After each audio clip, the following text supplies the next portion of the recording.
Sridhar sir, இந்த அசர் அறிக்கையை சுட்டிக்காட்டி கவர்னர் பேசியிருக்காரு. அரசு பள்ளியுடைய கல்வித்தரம் ரொம்ப மோசமாக இருக்குது தனியார் பள்ளியோட ஒப்பிட்டு பார்க்கும்போது அப்படின்னு. முருகன் சார் சொல்கிறாரு அந்த அறிக்கையை முற்றிலும் தவறானது அப்படின்னு சொல்கிறாரு. அதை நீங்கள் எப்படி பார்க்குறீங்க? நிச்சயமாக ஆளுநர் அவர்கள் தொடர்ந்து தமிழக கல்வித்துறையின் மீது தாக்குதல் தொடுத்து கொண்டிருக்கிறார். இதை தாக்குதல் என்றுதான் நாங்கள் பார்க்கிறோம்.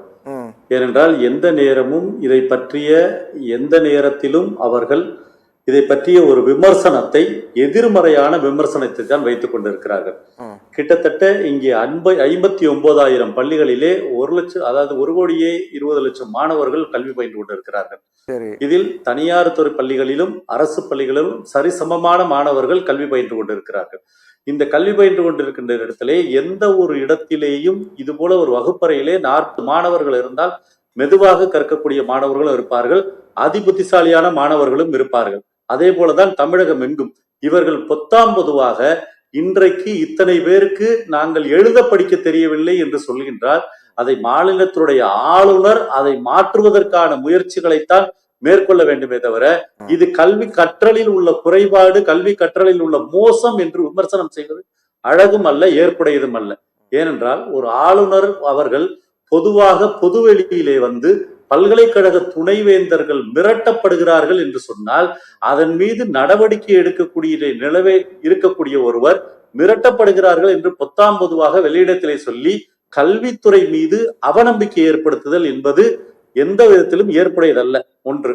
இரண்டாவது, இன்றைக்கு இந்தியாவிலேயே அதிகமாக கல்வி சூழலில் மிக தெளிவாக இருக்கின்ற மாநிலம் தமிழகம் என்பது அனைத்து தரவுகளின் மீதும் தெளிவாக தெரியப்படுகிறது. ஏனென்றால் உயர்கல்வியிலாகட்டும், அடிப்படை கல்வியிலாகட்டும், இடைநிலை கற்றலாகட்டும் 1 கிலோமீட்டருக்கு ஒரு ஆரம்ப பள்ளி என்றும், 2 கிலோமீட்டருக்கு ஒன்று இடைநிலை பள்ளி என்றும், 5 கிலோமீட்டருக்கு மேல்நிலை பள்ளி என்றும், 8 கிலோமீட்டருக்கு ஒரு உயர்நிலை பள்ளி என்றும், மாவட்டத்தில் உள்ள தாலுகாக்கள் தோறும் அரசு கல்லூரிகள் என்றும் மிக சிறப்பான கட்டமைப்பை கொண்டு இயங்கி வருகிறது. அதே போல மாவட்டம் தோறும் மருத்துவ கல்வி என்ற இலக்கையும் எட்டி இருக்கிறது. பொறியியல் கல்லூரியை பொறுத்தவரையும் தமிழ்நாடு தான் உலகத்திலேயே மிக சிறந்த பொறியியல் கல்லூரிகளை கொண்டதாக தரவுகள் சொல்கின்றது. ஏனென்றால் இங்கேதான் தனியார் பல்கலைக்கழகங்கள் மிகச்சிறந்த பொறியியல் கல்விகளை கொடுத்து கொண்டிருக்கின்றன. இப்படி இருக்கின்ற பொழுது இதற்கெல்லாம் அடிப்படையாக அமைவது தமிழ்நாடுடைய அடிப்படை கல்விதான். தமிழ்நாடுடைய அடிப்படை கல்வியிலே கற்ற மாணவர்கள் அத்தனை பேரும் தான் வருடத்திற்கு 8 லட்சம் பேர் இங்கே உயர்நிலை கல்வியை அடைகிறார்கள். இந்த உயர்நிலை கல்வியை அடைகின்ற பொழுது அவர்கள் வெளிநாடுகளுக்கும் சென்று கிட்டத்தட்ட இங்கே இருக்கின்ற சமமாக வெளிநாடுகளுக்கு சென்று படிக்கிறார்கள் என்று சொன்னால் அவர்களுடைய அந்த கல்வி அறிவினுடைய மேம்பாடுதலினால் தான் அவர்கள் அங்கே கல்வி கற்க முடிகிறது என்பதில் அசைக்க முடியாத நம்பிக்கை. ஒரு பொதுவாக இந்த அசர் கமிட்டி என்பக்கூடிய அந்த அறிக்கையை அவர்கள் தவறாக எடுத்துக்கொண்டு வைத்துக் கொண்டு யாரோ ஒரு இடத்துல இன்றைக்கு நீங்கள் பாட புத்தகங்களாகட்டும், அதாவது சிலபஸ் என்று சொல்லக்கூடிய பாடத்திட்டங்களாகட்டும், உலக பாடத்திட்டத்திற்கு நிகராக நமது பாடத்திட்டங்கள் இன்றைக்கு இருக்கின்றன. கற்பித்தல் ஆசிரியர்களுக்கு தொடர்ந்து கற்பித்தல் பணி, அதாவது பயிற்சி பணி அளிக்கப்படுகின்றது. இவர்கள் இவ்வாறு சொல்லுகிறார்கள். ஆனால் SSA என்று சொல்லக்கூடிய அந்த சமக்கர சிப்சானுக்கு வரக்கூடிய அந்த பணத்தை இவர்கள் கொடுக்காமல் இருந்த போதிலும் அந்த ஆசிரியர்களுக்கு ஊதியம் வழங்கப்படுகிறது.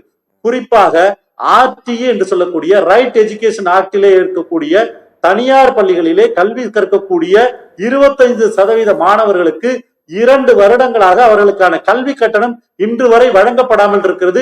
மத்திய அரசு நிதி வராததின் காரணமாக இந்த ஒன்றிய அரசினுடைய நிதியை இவர்கள் விடுவித்தால்தான் 25% அந்த கல்வி கற்றக்கூடிய பணம் இன்றைக்கு வந்து சேரும் என்ற நிலை இருக்கிறது. இது அடுத்த வருடம் வந்துவிட்டால் அந்த மாணவர்களை RTA எஜுகேஷன் ஆக்டில் சேர்ப்பதா சேர்க்க வேண்டாமா என்ற நிலைக்கு தனியார் பள்ளிகள் இன்றைக்கு தள்ளப்பட்டு கொண்டிருக்கின்றன.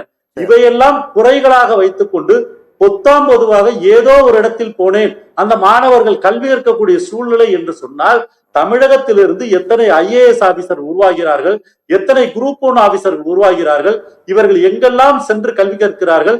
உலகளாவிய கல்வியிலே, உலகளாவிய வேலை வாய்ப்பிலே இன்று எந்த நாட்டை எடுத்துக்கொண்டாலும் தமிழகத்திலிருந்து செல்லக்கூடியவர்கள் தான் முதன்மை பெற்றவர்களாக, ஆளுமை மிக்கவர்களாக விளங்குகிறார்கள் என்று சொன்னால் இந்த கல்வியினுடைய நிலை எவ்வாறு இருக்கும், எவ்வாறு இருந்து கொண்டிருக்கிறது என்பதை புரிந்து வைத்துக் கொள்ள வேண்டும்.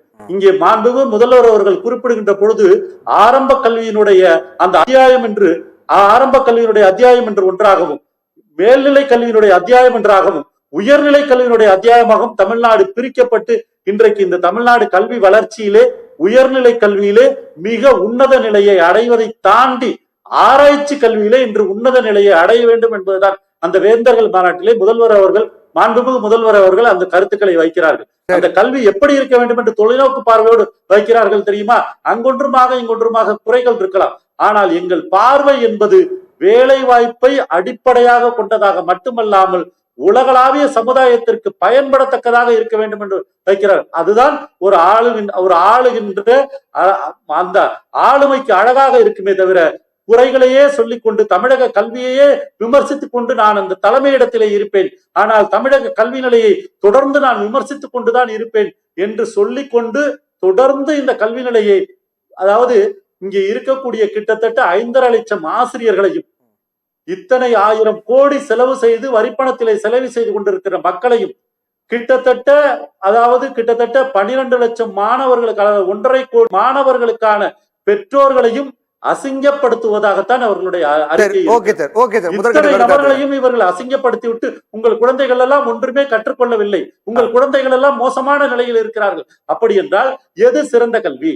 எந்த கல்வி கொடுத்தால் அவர்கள் சிறந்தவர்களாக மாறுவார்கள்? இதைவிட சிறந்த கல்வியை உதாரணமாக நாங்கள் ஒரு மாநிலத்திலே கொடுத்திருக்கிறோம், அந்த மாநிலத்தை நீங்கள் பாருங்கள் என்று இவர்களால் சுட்டிக்காட்ட முடியுமா?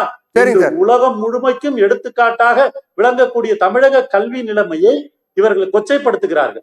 ஏன் என்று தெரியவில்லை. அரசியல் காரணங்களுக்காகவா அல்லது வேறு காரணங்களுக்காகவா என்பதை தெரியவில்லை.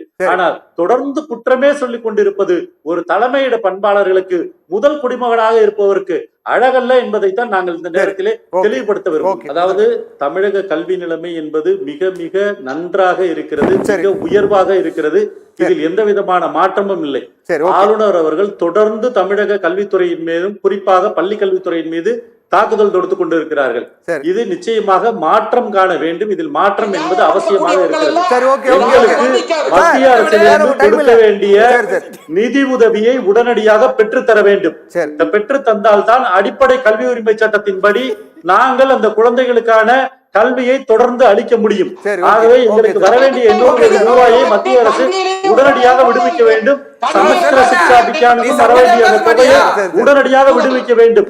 விடுவித்தால்தான் கல்வி நிலை என்பது மாணவர்களுக்கு தொடர்ந்து கல்விகளை கொடுக்க முடியும். இதை விட்டு கல்வி சரியில்லை என்று சொல்வது எந்த விதத்திலும் நியாயம் இல்லை. கல்வியை எந்த விதத்திலும் சரியில்லை என்று கூறவே முடியாது. தரமான கல்வியை, உயர்வான கல்வியை, பண்பாடுடன் கூடிய கல்வியை தமிழக பள்ளி கல்வித்துறை மாணவர்களுக்கு வழங்கி கொண்டிருக்கிறது. இது எந்த விதமான மாற்றமும் இல்லை, எந்த விதமான சமரசமும் செய்து கொள்ளவில்லை. வரவேண்டிய RTE கல்வித்தொகையை கவர்னர் அவர்கள் மத்திய அரசுடன் பேசி உடனடியாக எங்களுக்கு விடுவிக்க வழிவகை செய்தால் தமிழக பள்ளி கல்வித்துறைக்கு செய்யக்கூடிய மிகப்பெரிய ஒரு மாற்றம் காணுவதற்கு உதவியாக இருக்கும். அதை அவர்கள் செய்ய வேண்டும். அதை விட்டுவிட்டு குறை சொல்வதை அவர்கள் மாற்றிக்கொள்ள வேண்டும் என்று கேட்டுக்கொள்கின்றோம்.